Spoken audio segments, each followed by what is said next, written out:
ഈ വർഷത്തെ പത്മപ്രഭ സാഹിത്യ പുരസ്കാരം കവിയും എഴുത്തുകാരനും പ്രഭാഷകനുമായ ആലങ്കോട് ലീലാകൃഷ്ണന്. NK ദേശം പുരസ്കാരം കവി വി മധുസൂദനൻ നായർക്ക്. പ്രഥമ ദേവരാജൻ മാസ്റ്റർ പുരസ്കാരം കവിയും ഗാനരചയിതാവുമായ ശ്രീകുമാരൻ തമ്പിക്ക്. തമിഴ്നാട് സർക്കാർ നൽകുന്ന MS സുബ്ബലക്ഷ്മി പുരസ്കാരം KJ യേശുദാസിന്. കർണാടക സർക്കാരിൻ്റെ ഈ വർഷത്തെ മഹാത്മാഗാന്ധി സേവാ പുരസ്കാരം പ്രശസ്ത ചരിത്രകാരനും പരിസ്ഥിതി പ്രവർത്തകനും എഴുത്തുകാരനുമായ രാമചന്ദ്ര ഗുഹയ്ക്ക്. 2024 ജോസഫ് മുണ്ടശ്ശേരി സ്മാരക പുരസ്കാരം NS മാധവന്.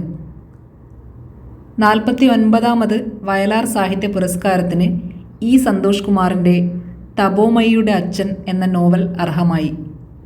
1 ലക്ഷം രൂപയും ശില്പവും പ്രശസ്തി പത്രവും അടങ്ങുന്നതാണ് പുരസ്കാരം. PV സാമി അവാർഡ് K മാധവന്. മലയാറ്റൂർ അവാർഡ് E സന്തോഷ് കുമാറിൻ്റെ തപോമയുടെ അച്ഛൻ എന്ന നോവലിന്. സംഗീത സംവിധായകൻ ജോൺസൺ സ്മാരക പുരസ്കാരം ഗാനരചയിതാവ് കൈതപ്രം ദാമോദരൻ നമ്പൂതിരിക്ക്. പ്രഥമ ഈ മലയാളി പുരസ്കാരം എഴുത്തുകാരൻ മേത്തിൽ രാധാകൃഷ്ണന്. TP മാധവൻ പുരസ്കാരം നടന്മാരായ മധുവിനും ജഗതി ശ്രീകുമാറിനും. TG ഹരികുമാർ പുരസ്കാരം K ജയകുമാറിന്. റിസർവ് ബാങ്കിൻ്റെ പുതിയ ഡെപ്യൂട്ടി ഗവർണറായി ഗിരീഷ് ചന്ദ്ര മുർമു നിയമിതനായി. Praveen Kumar Indo Tibetan border police director ജനറലായി നിയമിതനായി. ഡാനിയൽ കാറ്റ്സ് അന്താരാഷ്ട്ര നാണയനിധിയുടെ ആദ്യ ഡെപ്യൂട്ടി മാനേജിംഗ് ഡയറക്ടറായി നിയമിതനായി. R വെങ്കട്ടരമണി ഇന്ത്യയുടെ അറ്റോർണി ജനറലായി വീണ്ടും നിയമിതനായി. ജപ്പാന്റെ ആദ്യ വനിതാ പ്രധാനമന്ത്രിയായി സനെ തകായിച്ചി തെരഞ്ഞെടുക്കപ്പെട്ടു. 2 ദിവസത്തെ ഔദ്യോഗിക സന്ദർശനത്തിനായി ബ്രിട്ടീഷ് പ്രധാനമന്ത്രി കെയർ സ്റ്റാമർ ഇന്ത്യയിലെത്തി. 2024 സംസ്ഥാന ചലച്ചിത്ര അവാർഡ് ജൂറി അധ്യക്ഷനായി പ്രകാശ് രാജ് നിയമിതനായി. ശുഭാൻഷു ശുക്ലയാണ് കേന്ദ്ര സർക്കാരിൻ്റെ വികസിത ഭാരത് ബിൽഡത്തോണിൻ്റെ ബ്രാൻഡ് അംബാസഡർ. ഇന്ത്യയിലെ അടുത്ത US അംബാസഡറായി സെർജിയോ ഗോറിനെ തെരഞ്ഞെടുത്തു. Bio connect international life science conclave കോവളത്ത് നടന്നു. ഇന്ത്യയും UK-യും സംയുക്തമായി നടത്തിയ നാവിക അഭ്യാസമാണ് കൊങ്കൺ 25. ഇന്ത്യയിലെ ആദ്യത്തെ ഡിജിറ്റൽ ഗ്രീൻ വിമാനത്താവളമായി Navi Mumbai. National crime record ബ്യൂറോയുടെ കണക്കുപ്രകാരം ഇന്ത്യയിൽ കർഷക ആത്മഹത്യ ഏറ്റവും കൂടുതലുള്ള സംസ്ഥാനം മഹാരാഷ്ട്രയാണ്. R റോഷൻ രചിച്ച രത്തൻ ടാറ്റയുടെ ജീവചരിത്ര ഗ്രന്ഥം രത്തൻ ടാറ്റ ഒരു ഇന്ത്യൻ വിജയഗാഥ പ്രകാശനം ചെയ്തു. വിദേശ രാജ്യങ്ങളിലെ ശാസ്ത്ര സാങ്കേതിക പ്രതിഭകളെ ആകർഷിക്കുന്നതിനായി K വിസ എന്ന പേരിൽ പുതിയ വിസ ആരംഭിച്ച് ചൈന. വിനോദസഞ്ചാര മേഖലയിൽ വൃത്തി ഉറപ്പിക്കാൻ ക്ലീൻ ഡെസ്റ്റിനേഷൻ ക്യാമ്പയിൻ പദ്ധതി കേരളത്തിലെ 14 ജില്ലകളിലും നടപ്പിലാക്കാൻ തയ്യാറെടുത്ത് കേരള ടൂറിസം വകുപ്പ്. സംസ്ഥാനത്തെ വനം റേഞ്ച് ഓഫീസുകളിൽ വിജിലൻസ് നടത്തിയ പരിശോധനയാണ് ഓപ്പറേഷൻ വനരക്ഷ. കേരള മീഡിയ അക്കാദമിയുടെ അന്താരാഷ്ട്ര മാധ്യമോത്സവം തിരുവനന്തപുരത്ത് നടന്നു. വന്ദേ മാതരത്തിൻ്റെ 150ാം വാർഷികം ആഘോഷിക്കാൻ കേന്ദ്ര സർക്കാർ.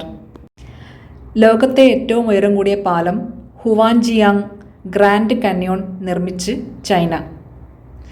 ഭ്രമണപഥത്തിലുള്ള സ്വന്തം ഉപഗ്രഹങ്ങളെ ആക്രമണങ്ങളിൽ നിന്ന് സംരക്ഷിക്കാൻ ബോഡിഗാർഡ് ഉപഗ്രഹങ്ങളെ വിക്ഷേപിക്കാൻ തയ്യാറെടുത്ത് ഇന്ത്യ.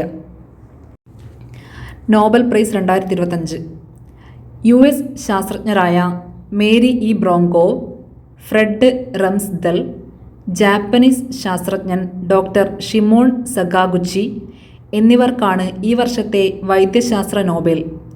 മനുഷ്യ ശരീരത്തിലെ രോഗപ്രതിരോധ ശേഷി സംബന്ധിച്ച കണ്ടെത്തലിനാണ് പുരസ്കാരം. John Clarke Britain, Michel H Devoret France, John M Martinis US എന്നിവർക്കാണ് ഈ വർഷത്തെ ഭൗതികശാസ്ത്ര നോബൽ. ക്വാണ്ടം സാങ്കേതിക വിദ്യയിലെ നൂതന ഗവേഷണങ്ങൾക്കാണ് പുരസ്കാരം. ഏകദേശം 10.38 കോടി രൂപയാണ് സമ്മാനത്തുക.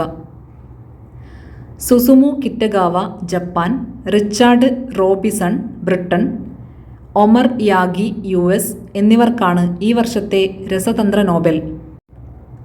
ലോഹ അയോണുകളും ജൈവ തന്മാത്രകളും സംയോജിപ്പിച്ച് ദ്രാവകങ്ങൾക്കും വാതകങ്ങൾക്കും ഒഴുകാൻ സാധിക്കുന്ന സുഷിരങ്ങളുള്ള ഘടനകളായ മെറ്റൽ ഓർഗാനിക് ഫ്രെയിംവർക്സ് കണ്ടുപിടിച്ചതിനാണ് പുരസ്കാരം. ഹംഗേറിയൻ എഴുത്തുകാരൻ ലാസ്ലോ ക്രാസ്നഹോർക്കേക്കാണ് ഈ വർഷത്തെ സാഹിത്യ നോബൽ. വെനസ്വേലൻ പ്രതിപക്ഷ നേതാവും ജനാധിപത്യ പ്രവർത്തകയുമായ മരിയ കൊരീന മച്ചാഡോയ്ക്കാണ് ഈ വർഷത്തെ സമാധാന നോബൽ. ജോയൽ മൊക്കീർ നെതർലൻഡ്സിൽ ജനിച്ച US ഇസ്രായേൽ സാമ്പത്തിക ശാസ്ത്രജ്ഞൻ, Philippe Aghion France, Peter Howitt Canada എന്നിവർക്കാണ് ഈ വർഷത്തെ സാമ്പത്തിക ശാസ്ത്ര നോബൽ. പുതിയ കണ്ടുപിടുത്തങ്ങളും സാങ്കേതികവിദ്യയുടെ വികാസവും സാമ്പത്തിക വളർച്ചയെ എങ്ങനെ സഹായിക്കുന്നു എന്നതിനെക്കുറിച്ചുള്ള അന്വേഷണത്തിനാണ് പുരസ്കാരം. 2025 United Nations Environment Programme UNEP young champions of the Earth പുരസ്കാരം കരസ്ഥമാക്കി ഇന്ത്യക്കാരിയായ ജിനാലി Modi.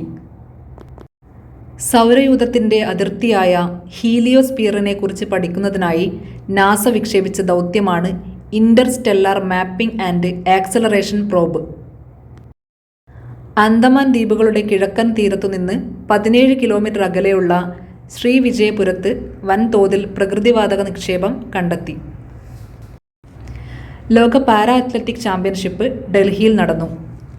English cricket all rounder Chris Woakes വിരമിക്കൽ പ്രഖ്യാപിച്ചു. സാഫ് അണ്ടർ 70 ഫുട്ബോളിൽ ഇന്ത്യക്ക് കിരീടം. ഫൈനലിൽ ബംഗ്ലാദേശിനെ ഷൂട്ടൌട്ടിൽ 4-1 പരാജയപ്പെടുത്തി. ഇന്ത്യൻ ഏകദിന ക്രിക്കറ്റ് ടീമിൻ്റെ ക്യാപ്റ്റനായി ശുഭ്മാൻ ഗില്ലിനെ നിയമിച്ചു. 2026 ലോകകപ്പ് ഫുട്ബോളിൻ്റെ ഔദ്യോഗിക പന്തിൻ്റെ പേര് ട്രയോണ്ട എന്നാണ്. $1 ബില്യൺ ആസ്തിയുള്ള ആദ്യ ഫുട്ബോളർ എന്ന നേട്ടം സ്വന്തമാക്കി ക്രിസ്ത്യാനോ റൊണാൾഡോ.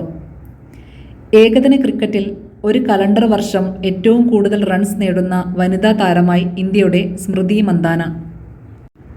ലോകപ്രശസ്ത പ്രൈമറ്റോളജിസ്റ്റ്.